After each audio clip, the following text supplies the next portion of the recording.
All right, guys. So, all the way in Kentucky now.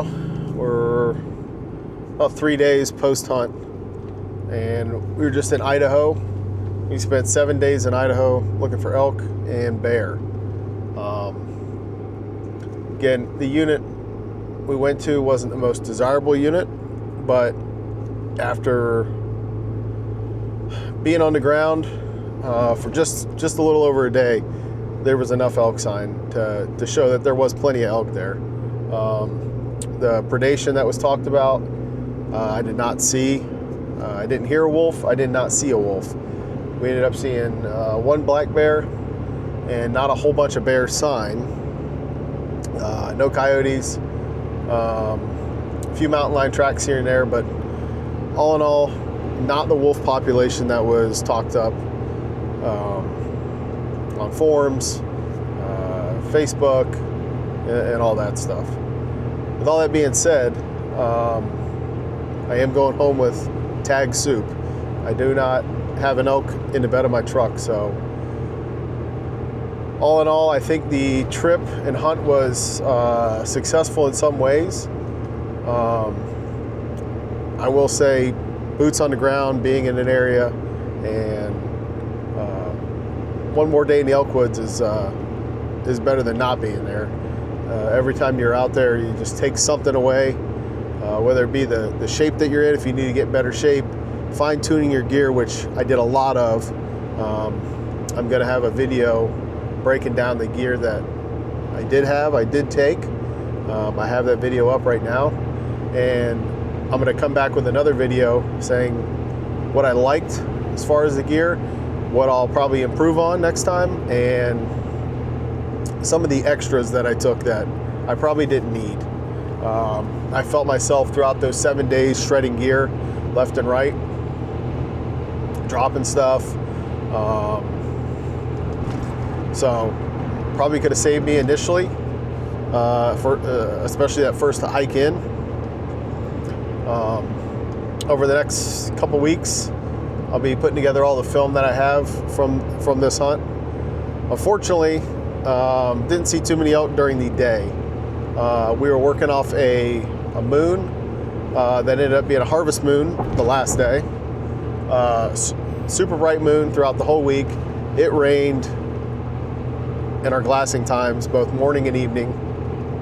It rained a lot, so that did not help us at all. That limited our hunt time, our glassing time, scouting time, whatever.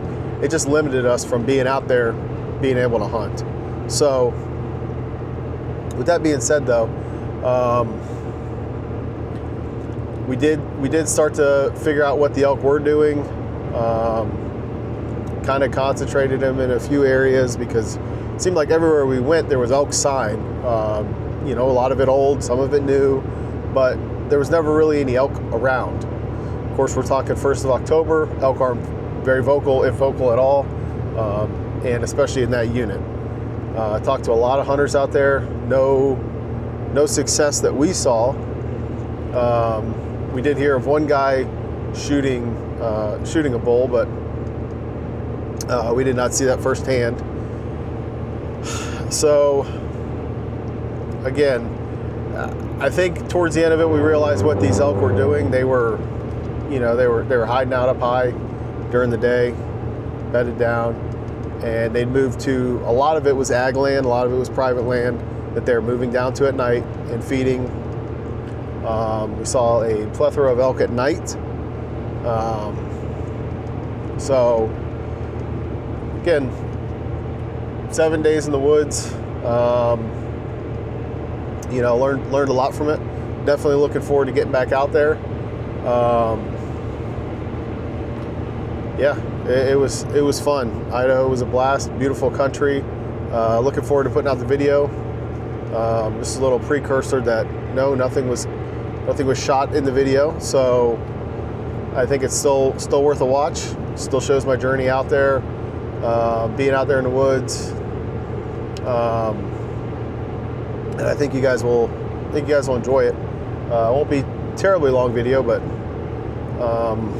looking forward to getting that out there, and then also doing a gear breakdown of what I had, and probably what I will not be bringing next time, and maybe things I will be bringing next time. A little update on the office.